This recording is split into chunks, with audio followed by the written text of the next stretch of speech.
move on now, shall we? It's perhaps the biggest campaign promise in history. It's managed to draw controversy, support, etc. I'm talking about, it's also got some criticisms and praise. The free SHS, that's what I'm talking about. It will start later this year. That's what the president and his people are saying. But one question that is yet to be answered clearly is how it is going to be funded. It was put to the then NPP flag bearer Nana Akufo-Addo in an interview with the BBC. Most likely his inability to answer the question to the satisfaction of the BBC audience in Ghana cost him the presidency. But the NPP regrouped and came back stronger than before with a much enhanced free SHS campaign promise. Now in charge, the free SHS is to come on board later this year. But that question of source of funding may be far from a clarity to many Ghanaians. President Akufo-Addo's State of the Nation address promised details from the finance minister in his budget. That information came, but was very scanty. As part of our commitment to improve access to education at all levels, government will implement the comprehensive free public senior high school program, starting with the 2017-2018 academic year. Mr. Speaker, adequate provision have been made for the funding of this monumental social intervention program, which is set to begin in September 2017 from the ABFA and other domestic revenue sources. Mr. Speaker, we will initiate discussions with all stakeholders interested in the performance and excellence of their senior high schools in their communities. Parents, school alumni, religious organizations, the diaspora, and they'll be encouraged to establish a funding mechanism to support high schools of their choice. This will reinforce community involvement in governance and improve the quality of education in our senior high schools. Finance Minister Ken Ofori-Atta there. Well, in the studio with me is educationist Anita Farr to help us, understand from where he sits whether or not this is something that we should look forward to. Free SHS. You're welcome, sir. Many thanks for your time. Thank you for inviting me. Okay. Yesterday you listened to the minister, I'm sure. Did you? I listened to the part of it. To the part of it. Okay, yes. Part of it. I'm sure it was the part that is very relevant to you. What part is that? Perhaps education, which is exactly what we're talking about. So they mentioned using about 3.6 billion, no, about 400 million cedis. The minority has just held a press conference where they're saying that, look, we need about 3.6 billion cedis. So the 400 million you're talking about is a no-go area. What do you make of funding for free SHS? You know, that is a question. I wish I had the figures for you.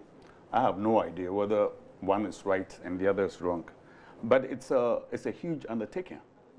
You know, we cannot look at senior high school in isolation.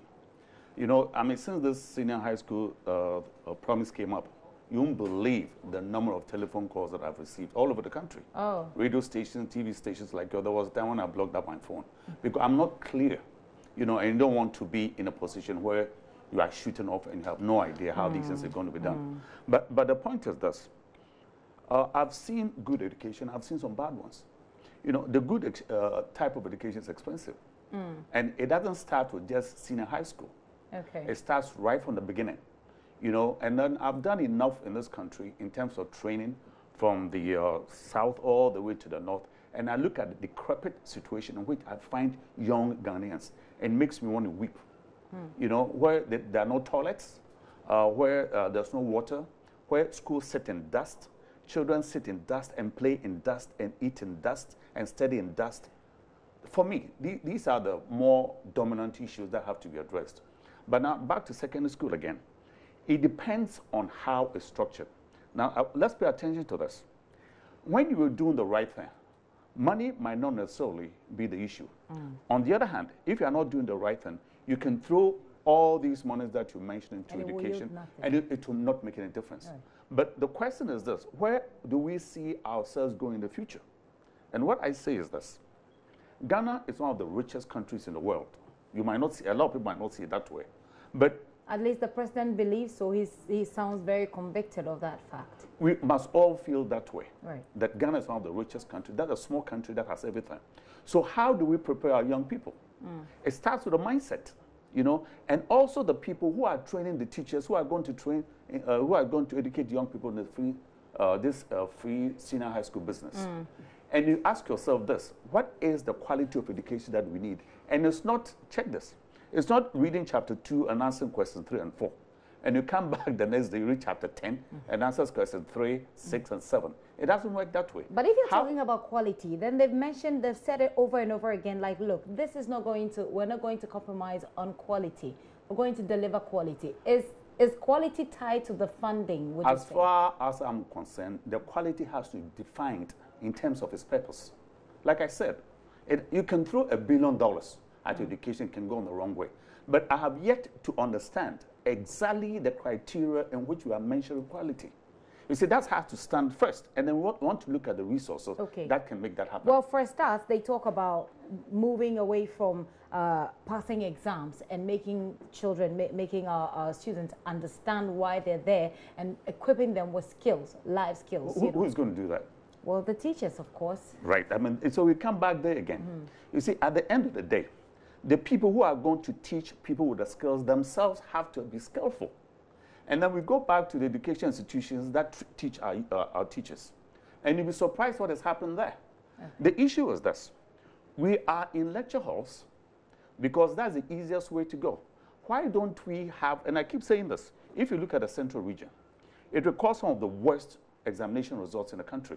But you have the University of Winneba there, University of Education Winneba. You have the University of Cape Coast there.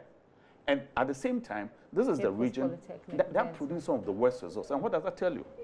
We have a certain mindset that it's more important to me than the money that we throw at things. Why do we not educate teachers at the school sites?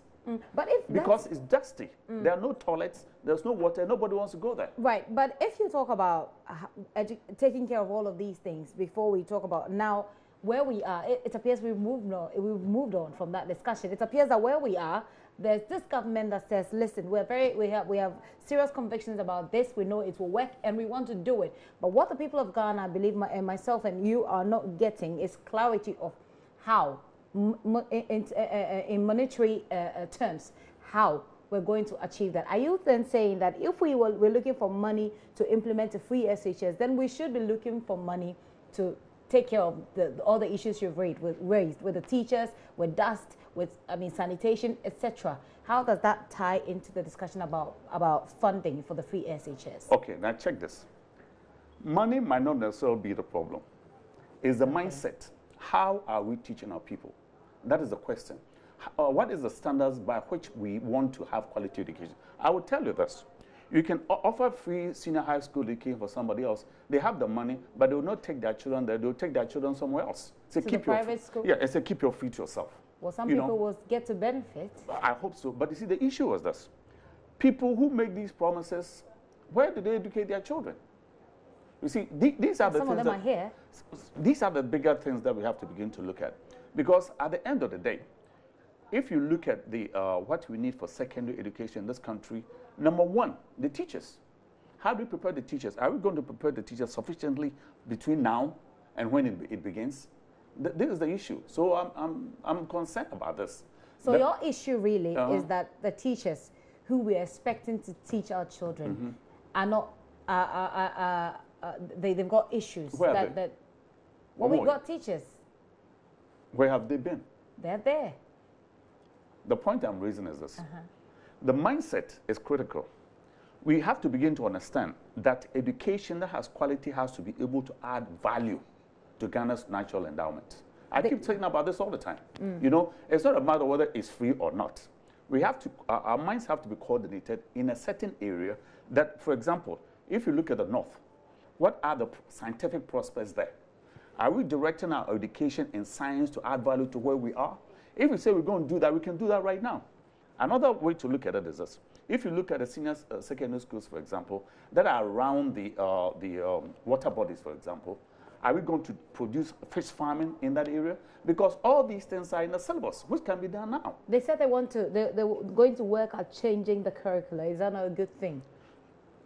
to restructure. Has it been changed? Or well, we it's part of their policies. That this is a new government, and it's part of their policies. So, what would you suggest will be how they should go about the restructure, perhaps, if you go?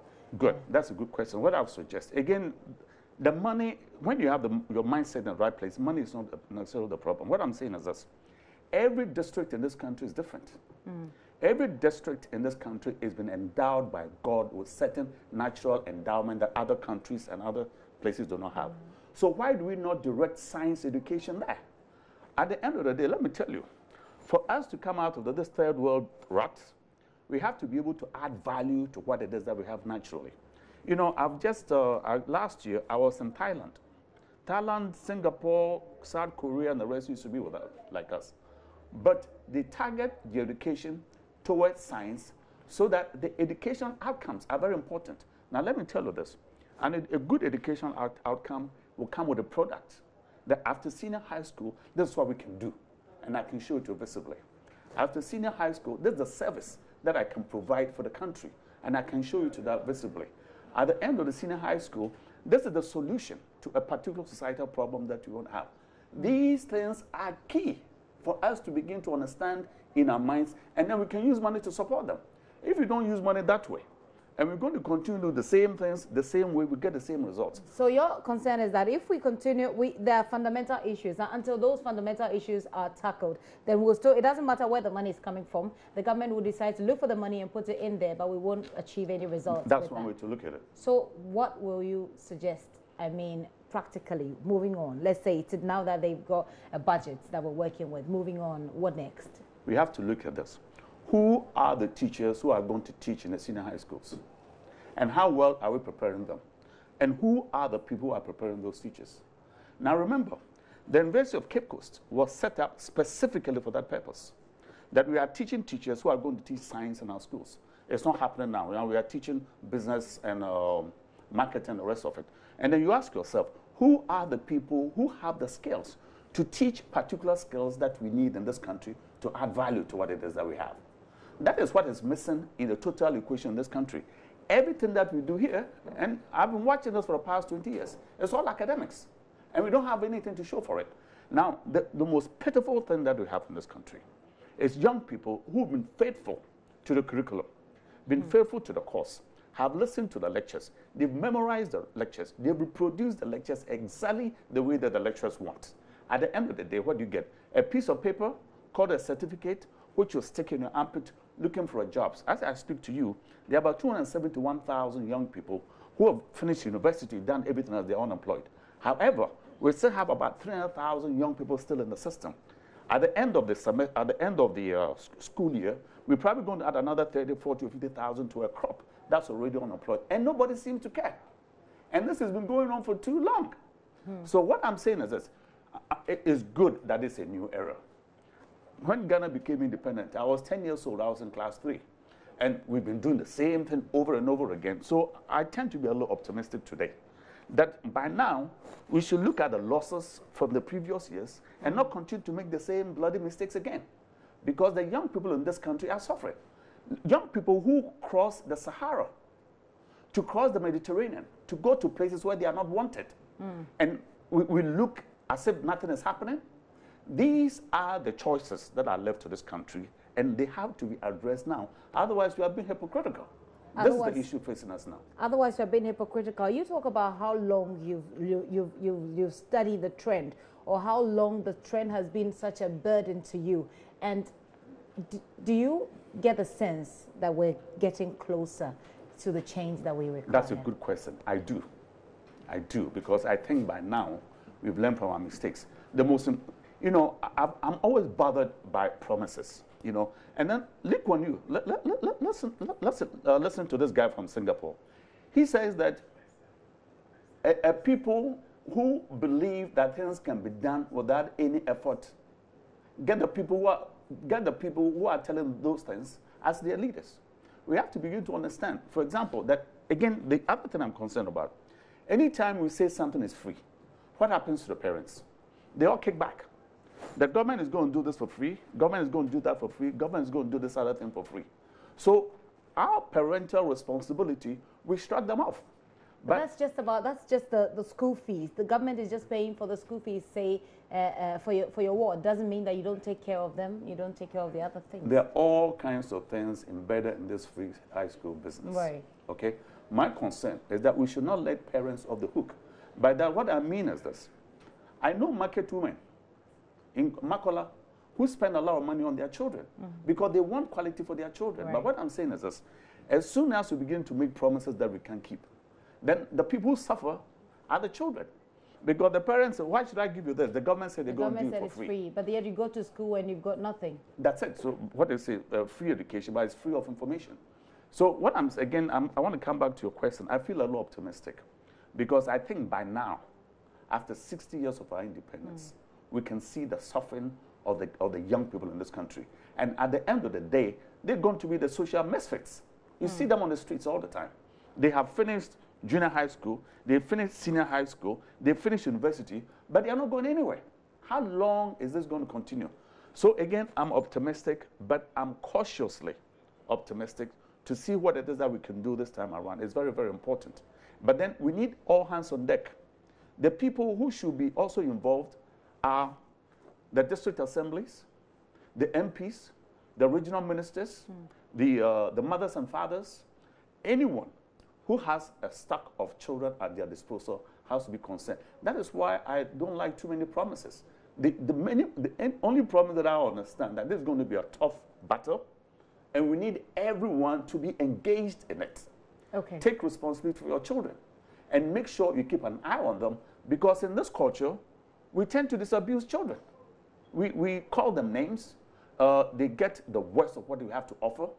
They are sitting in dust. There are no toilets in the schools. And the parents who are dropping these children off in the schools or seeing that their children are off to schools that don't have toilets and nobody raises caution, I find that very difficult to understand in a culture that perpetuates that kind of animosity, disguised animosity towards children. I see. Well, it appears that a lot of people have said that, look, including especially the minority leading this, they're not optimistic the government will be able to do this. What would you advise if you were given the opportunity to, that government does in case they're unable to raise the needed finances to support the promise that they've made for free SHS? What would you suggest that they do? Because at this point, a lot of parents are beginning to, you know, they're anticipating a time where everything is going to be free. And I believe that some of the teachers, some of the students especially, are also waiting. So what would you advise government to do in case they're unable to raise this amount? The first thing I'll tell you that nobody should ever wait for anybody. The worst thing that a human being can do is to wait for a promise to happen. That's the first thing. I've grown enough to understand that. But the other thing is this. We have to begin to understand that there has to be an element of work incorporated into a curriculum itself. You know, many times, I mean, my education was paid for by myself because I worked all the way through to support it. I never got a promise from anybody that they're going to do something for you. That is why I'm always leery when it comes to promises. But again, as a teacher, I'm doomed to be eternally optimistic. You cannot be in a classroom teaching young people to be pessimistic. So we should all be optimistic, but we should keep our eyes open and make sure that it's not a quality education for our young people. It's not responsibility of a handful of people. It's the responsibility of everybody in this country. Right. So that we don't shrug off our responsibility and say that it's going to be free until my free. We're going to bleach our faces. We're going to spend money on funerals. We're going to wear high heels. We're going to wear all kinds of wigs and not pay attention to our young people. That will be the greatest disservice to the young people in this country. Children do not ask to be born, but we have them anyway. So guess what? We have the biological ability to raise people, but then we need also to have the consciousness in this culture to understand that our children are responsibility, whether there's a promise or not. Okay. You know, so what I'm saying is this: before anyone makes a promise, that's the first thing they have to tell parents, that we are going to do this together. There's no such thing as a free lunch. That we all have to have our hands on deck. We have to make sure that our children are taken care of. They get up early in the morning because we have a place where they can stay. We have a place where there's a little desk on the side where they can do their homework. We have to cut down on our personal expenditure and pay attention to the young people, our children. It's not one-man show. This is the call to the nation, that children are very important because to know where any child, any country is going in the future, watch its children. And I don't want to watch these children on the streets coming to this, to your studio, you know, selling sachet water, you know, crossing the street haphazardly. Is it the culture that we want? Is it the nation that we want? This is the crucial issue, and it's not a one-man show. Okay. Everybody has to be responsible for that. Everybody has to be responsible for that. We'll be wrapping up our conversation. But I'm curious about your red and your blue pen. Do you still use them? Oh, they are here. Yes. You still use them, or is it a mark of a teacher? You know, when I read, this red pen serves a purpose. I'd like to see the particular ideas, and I underline them. Okay. I want to see how those ideas are expressed, and I underline them in blue. So that when I'm writing my column, I know exactly what to go first. And that's how I teach my students too. Take your learning seriously, because that's your responsibility. Take your learning seriously, because that's your responsibility. And parents, stop buying the Brazilian wigs, and stop buying the high heels, and stop buying the investing in funerals, and think that government is going to make everything free. You've got a responsibility. That's basically the message that Anisafar is putting through. We're supposed to have been joined on the line by Education Minister Matthew Poku-Prempeh. We understand he's in a meeting right now, so we can't get him right now, apparently bad timing. But let me give you a final word on this. Would you be able to comment on the budget in totality? Are you excited about that? A lot of people are. There are some tax cuts in there, quite apart from education, some tax cuts in there, etc. They're calling it Asempa budget, etc. The minority says this is a 419 budget. Have you got a comment on that? Let me be honest with you. I can feel a new blood in the system. Okay. I can feel a different kind of expertise that is coming to bear on the difficulties in this country. It's always important to give another group a chance to see what they're capable of doing. Otherwise, like I said, we're going to continue the same old way, and we're going to get the same results. So I'm quite optimistic. But we have to keep our eyes open. And also let it be known that parents have the prime responsibility for their children. They also have to know exactly what's expected out of the budget, so that we become an informed citizenry. So that we don't depend on people's promises, because they can be fallacies. A fallacy is something that does not fit in an argument, you know, so that we are educated enough, and also not pay too much attention to superstition. So my child is not doing well because some grandmother be or she baby no hano. All of that has to go, so that we focus on what it is that we can do to help our kids. Are you expecting some clarity on where we're going to get the money? I know you said that money for you is not the issue at the moment, but are you expecting some clarity, like many people are, on where we're getting the money to be honest with you, I've shied away from the numbers because I have no understanding where the money is going to come from. But when the time comes, we can talk about that too. But you know, I don't want to preempt what is going to happen in the future that we don't know. That's the clarity that we're all looking for. We all have no understanding how we're going to fund this. Thank you so much. Anisafar is an educationist, and he's joined us in the studio with his thoughts, very interesting thoughts, I must say, very insightful thoughts as well, on free SHS. How are we going to fund it? Will we fund it? Is it for free? Can parents just walk away from the responsibility of education? All that we've spoken about. Let's move on now. Our headquarters, popularly known as KAYE, have welcomed the abolishing of the KAYE levy, quote, by the Akufo-Addo government. Finance Minister Ken Ofori-Atta, in his first budget on Thursday, said government had resolved to take away the tax imposed on the KAYE by the erstwhile administration to enhance the economic status of the porters. Maxwell Agbagba reports that the KAYE have described the move as timely, but they want President Akufo-Addo to make good his promise of putting structures, of putting together a structure to house them. My station to have interactions with some KAYE to find out from them how they feel about this. I mean, just to gauge the mood here at the Tema station. In fact, speaking in an off-record conversation with some of them, a lot of them are very excited about this. But let's find out from these KAYE how they feel about the move to abolish the KAYE, market stores. Mommy, you're frozen. Aye. Indeed, maybe so. And now, what say, toast na ya mutiano. Ye free or not, eto saying. Aye, today, man. Tia papa. Nti wakanse wama bibi aka ho nti wa ge tutini ya ni aji papa ya ni se de o kan nyina wa ya ma nti yɛne agye nti yɛne Okay. yɛtumi ka yɛne mo fie koraa yɛbɛba abakyea no. Okay, so essentially what this woman is saying is that she's very excited by the move to abolish the Kayi market tolls, and that if she even knows the home of President Akufo-Addo, she would go there personally to go and greet him just as a way of showing her appreciation. But maybe so also not what here na to say. Biti ana ya me de. Ya me de say. Bibi also ba ya man. Yan misa abana yantu angugwatamu yatugu babiani papa wa. Okay. So okay, Bebao. So she said that she's excited. They voted for President. She voted.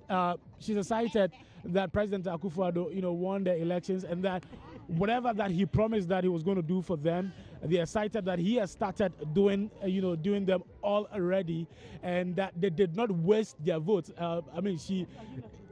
Just to do a direct translation, she says they didn't put their vote in gutter, they didn't vote inside the gutter. Just that's what she said actually. Nti yani say I say obayi adiana from wa yitit na from na nura na dwe de papa say wa yitit na from nti adia ba kwa ya ka say o so obama ya babi ada ene na ebo mpa ese so nya yitit na de yani say babi obama ya ada na eno so obetima ye. So she's optimistic. She says President Akufo-Addo promised that he was going to abolish the Kayi tax or the Kayi toll. He has done that, and now what they want is that they want proper housing. That's what they want. But she's optimistic that because President Akufo-Addo has been able to, says he has abolished the tolls, he would also get them proper housing. So they will have a very cool place to sleep. Let me find out from this woman also. And now what's your night saying? Oh. And I said, see the Kayo phone. Or be a one chair to do. A year the pa, some of kind. A cry and can say, name Chiano, said the warrior and a year. Yes, and I won't have Papa. Okay. 5,000 over to my way. Take the Unisika. Unisika, no more Unimanafiro, or be our bedroom Pabua. Now a jip and afro was unti a unchi. No, I didn't man elko. Tea and another day that's papa said that I'll catch it. Okay, so this woman is also excited about it. She's also saying that if she also knew the home of President Akufo-Addo, she would go there herself to go and greet President Akufo-Addo and tell him that good job. You've done well for us. She says that sometimes the people who collect the tolls here at the market sometimes harass them. There are instances where they will take their slippers from them. If you do not pay the tolls, the load you're carrying, sometimes they can take it away from you and demand that you pay the toll before they give it back to you. Inti na eya mutu ya bese saying 50 pesos. Also kaya no mama wants what 50 pesos. Was also kaya mama 5,000. Eya mutu ya say inti eya mutu ya 50 pesos. Okay. On 50 pesos ya over you pabwa ana chess oruba kwa office. Do this 5,000 bra no you chess. Over 5,000 bra chess no over. And then test. Chance, okay. So she's saying that if you're unable to pay the 50 pesos toll that they usually pay here at the market, the toll collectors would sometimes seize your basin, the basin that they use in carrying the load. They take it. Sometimes they take their slippers from them and then they take it to the office. Essentially, these are the views of this car here at the Tema station. Clearly, it's a nuisance tax. And now it has been taken away, and these... That is Maxwell Agbagba there with the KIA, and they are obviously excited. You're still watching The Pulse with me, Gifty and Dopia. Take a very quick break. I'll be right back. Please don't go away.